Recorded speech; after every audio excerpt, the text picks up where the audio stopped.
Hi, I'm going to show you how veterans can get in shape in their 40s without destroying their knees in the process, right? Without wrecking their joints. I'm Dr. Ray Peralta, physical therapist, run coach, and Marine veteran. Over the past 10 years, I've helped hundreds of people rehab injuries, rebuild their fitness, including military vets, without relying on pain pills or injections, or even weight loss drugs, for that matter, as well. And before you guys get upset, if you need a pill or medication or whatever, that's fine, but I'm saying there's also ways to do so without needing to rely on those things. So if you follow my advice, you can get in shape without ending up at the doctor's office with runner's knee from using the runner's app, or from following cookie cutter training plans that don't adjust to your age, your lifestyle. Today I'm going to walk you through 5 steps every veteran can use to get stronger, leaner, and pain-free without wrecking your knees. See, 78% of veterans are overweight or obese, and about half of those are also dealing with chronic injuries, chronic pain, back pain, knee pain, etc. And most trainers will just tell you, hey, if you want to lose weight or get in shape, you will just have to train with me for 5, 6 months or whatever. Uh, but oftentimes, sure, it may work, but oftentimes they're also not able to adjust for your training, your injury history, right? Unless they're very knowledgeable. But oftentimes they'll tell you, hey, follow this keto diet or something, lose the weight. But you're still not moving like an athlete, right? Yeah, you may do some exercise, maybe we'll get on an exercise bike, but again, you're not moving your body agile like a warrior. So losing fat is easy. Hell, there's even weight loss drugs, right? But the drugs won't make you stronger, faster, or pain-free. Transformation means training smarter, not harder, and rebuilding your body like a weapon system. So step one, you got to establish your target, right? Set smart goals that are relevant for your age group and your stage in life, right? So if you're working a full-time job, it's probably not going to be realistic that you're going to be in the gym 6 or 7 days a week. Now, some people can make it work with a full-time job, but for many people, that might not be the most realistic thing, especially, trying to say, oh, I'm going to train 10, 14 hours a week of working out and exercise. And then you want to set a specific goal, right? So if you're a bit overweight, don't just say you want to get in shape. Instead, aim for like 10 to 15% body fat as a target. If you don't know your body fat percentage, get it measured. Oftentimes you get electronic scales, which are good enough. If you want more accuracy, you could go for like a DEXA scan or hydrostatic weighing, or go to a trainer, get skin fold caliper body fat testing. All right. So if let's say you're 50 pounds overweight, you have to have a realistic goal, right? It's not going to happen in a month. It's going to be closer to 18 months, right? So this prevents crash diets and overtraining that wrecks your joint. So many people will then jump on a very intense training block or very aggressive diet. Then they start under eating, putting a lot of stress on their body. That could lead to overuse injuries or put more stress on their knees.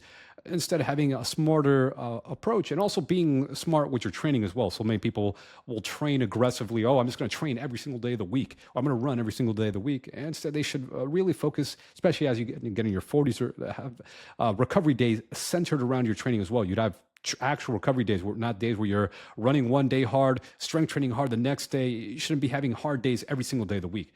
Sure, there's a time for hard days, but there's also time for easy days, right? I like to say a hard day followed by an easy day, right? And if you're going to have rest days, you should have actual true recovery days, at least one recovery day, but even better, 2 recovery days throughout your week. So you're especially breaking up those hard training days. So take initial action, right? So don't wait for motivation, right? So you could research plans, you could have a goal, but if you're not taking action towards your goal, you're not going to get the results you want, right? So a lot of people say, oh, I'm just going to wait till I'm motivated, right? But don't wait for motivation. Start now, start today. A simple plan, right?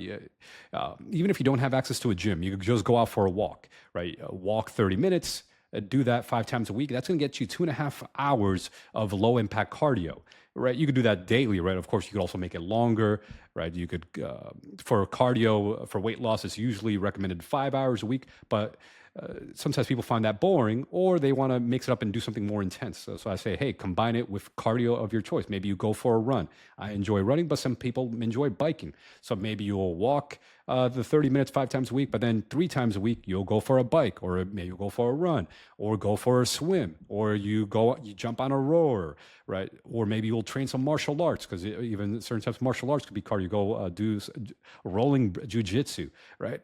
Then you also want to strength train at least 2 times a week.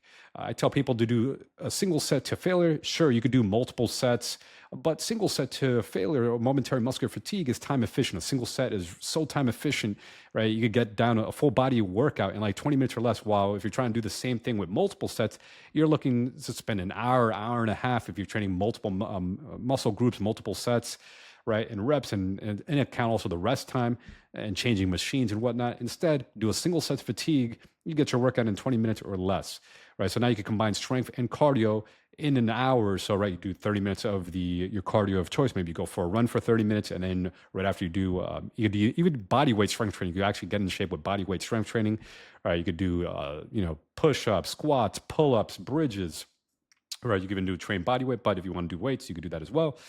And then you combine the two. And then in addition to the walking 5 times a week, and then you'll get combined about 5 hours or so of cardio, 2 days a week of strength training, enough for steady fat loss and muscle preservation. And to keep it smart for your joints, again, you want to, again, have a hard day and an easy day. Be mindful of your knees. So let's say your knees hurting you with squatting, modify the depth of the squat so you don't have to do deep squats. Sure, if you could tolerate it, but if your knees hurt or like killing you with deep squats, you could still do squats at a partial rep, right? Partial range, like they call them a high squat or a mini squat. So squat to about 45 degrees of knee flexion or 60 degrees. Then as you get stronger and less knee pain, you go to 90 degrees and beyond, breaking parallel as your knees tolerate. This is how you could be smart with your joints while you're doing the strength training. And same thing, let's say your knees are killing you when you run. Don't run every single day of the week, silly, right? If your knees are killing you, have some days where you bike, right? So it's low impact, or you walk. So you're not always doing so much high impact, because running is actually, a lot of people don't know this, running is a really high impact sport. It's actually 2 to 3 times body weight. It's not a contact sport, but it is a high impact sport. And that high impact forces 2 to 3 times body weight can put a lot of stress on your knee joint. So instead, mix it up, do some low impact cardio on other days as well, right? Bike or swim.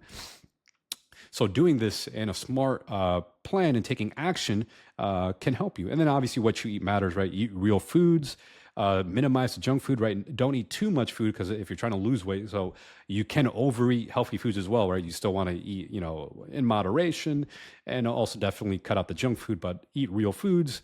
Mostly plants. You can have some meat as well. You could have some chicken, you could have some steak, but have the lean versions of it. Don't get the deep fried steak or the deep fried, double fried chicken, or bacon double cheeseburger, right? You could have the beef patty and maybe have it on the lettuce, right? Or have half the, the bun or something, etc. So assess your progress, right? Track your body fat percentage, workouts completed, you're getting your daily walking goal, the food quality, right? How many days a week you're eating out, how many days you're making meals at home, nutrition, make sure you're getting, keeping your protein pretty moderate to high, right? You don't have to go super high, but at least like anywhere from like 0.8 grams per pound of body weight to like 1 gram per pound of body weight. Balance your carbs and fats. And there's different approaches for weight loss as you're assessing your progress, right?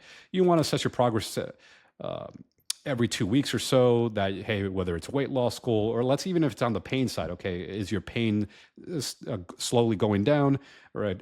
You should be seeing like a 1 or 2 point reduction in pain if you're doing rehab exercise for your knee. If you're not, if you're stuck, obviously work with a physical therapist or movement professional. But going back to weight loss, when it comes to weight loss, you can do low carb, low fat, intermittent fasting. They all work. Just pick one that fits your lifestyle, and consistency beats perfection. And the thing is, as you're assessing your progress, you can see, okay, am I getting leaner? Am I getting less joint pain? Oftentimes, losing weight also helps decrease joint pain. A lot of people don't know this, but getting leaner is not just for aesthetics, but also helps your joints feel easier. There's just less dead weight on your body, right? That extra body fat, sure, you could use body fat for survival, but if you're excessively overweight, that could put more stress on your joints.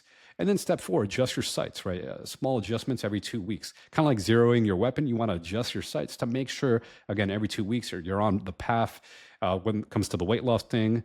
Okay, if you're not losing enough weight, maybe readjust how much carbs you're eating or fats. I like to use the hands, so like 3 handfuls of carbs. You may have to decrease that throughout the day, or 2 or 3 thumbs of fat.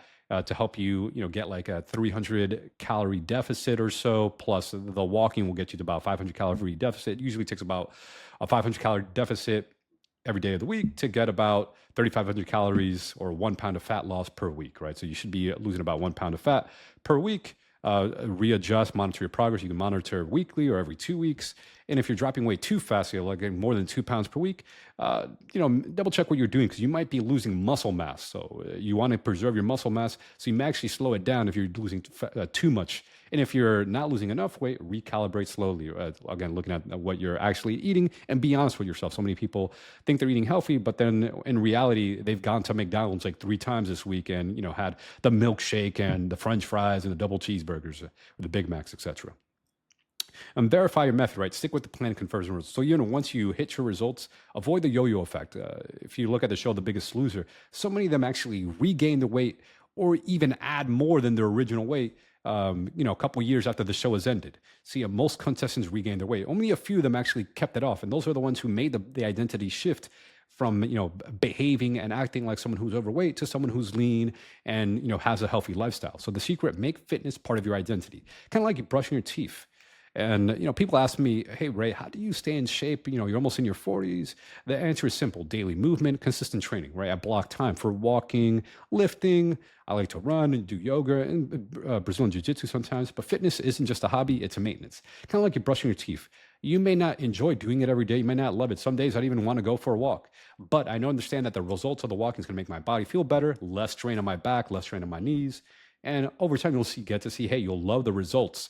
All right, you'll fall in love with the process because, hey, those results you get from doing those workouts or the healthy eating helps you keep you healthy. So pro tip: so if you want to prevent knee injuries from happening in the future, or if you already have a knee injury, what can you do? Right, break up your sitting or standing. If you work at a desk job or a standing job, move every hour or 2 hours or so. Move regularly. Make sure you're walking daily. So many people, they know that walking is good for them. They just don't do it, right? I'm like, I work with people as a physical therapist, like, my back hurts or my knee hurts or whatever. All right, how much walking are you doing? Oh, maybe I'll walk on the weekends or something, or I'll walk a few times throughout the week. No, walk daily. And it's not that hard, folks. You just walk, morning walk, evening walk, right? 15 minutes twice a day. That's 30 minutes, or just walk 30 minutes on your lunch break. Right, you could stop whatever you're doing, and you could stop using lack of time as an excuse. You can find the time to go for a walk. Strength train, right, 2 times per week for all major muscle groups, right? So if you train legs on Tuesday, train them again on Thursday, right? You still want to train. So another mistake is people do strength training and only do it like once a week or something. No, you want to train all the major muscle groups at least twice a week. Now, they don't have to be in the same day. You could do upper body, lower body split if you want to do it that way. I personally do in a full body routine, but I remember, make sure to train all your major muscle groups at least twice a week. Do balance drills as well, because when you have good balance, it also helps decrease stress on the knee joint. So you could just work on single leg balance, stand on the single leg, right? You can practice things like Tai Chi or yoga, or add the single leg exercises to your strength training, right? Because that actually will help with balance, right? Single leg squat, single leg deadlift, right? That single leg strength exercise could be part of your dynamic warm up, right? Do a set of single leg deadlifts as part of dynamic warm up prior to your cardio or your strength session. And you can also just do it on a daily basis, single leg balancing or single leg deadlift. One is going to help is a mobility drill for your hips with single leg deadlift, but it's also a balance exercise. And balance will help take pressure off your knee joint. And then you could add some weights to make it a strength and balance. So now you're killing 2 birds with 1 stone. And then if you're overweight, aim to lose about 5 to 10% of your body weight, or if you're overweight or obese, which is actually in studies shown to actually reduce knee pain. And then if you lose even 20% of your body weight, if you're overweight or obese, leads to even a more dramatic improvement where people see like whoa, the pain's gone. I've seen this myself working with people as a physical therapist and exercise physiologist, that if they make big changes in their lifestyle, lose the weight, that nagging knee pain with that they're going to need knee surgery, they could avoid the knee surgery altogether just because they got to a healthier weight. So if you want a step-by-step plan to rebuild your fitness without injury, check out my free training, link in the description.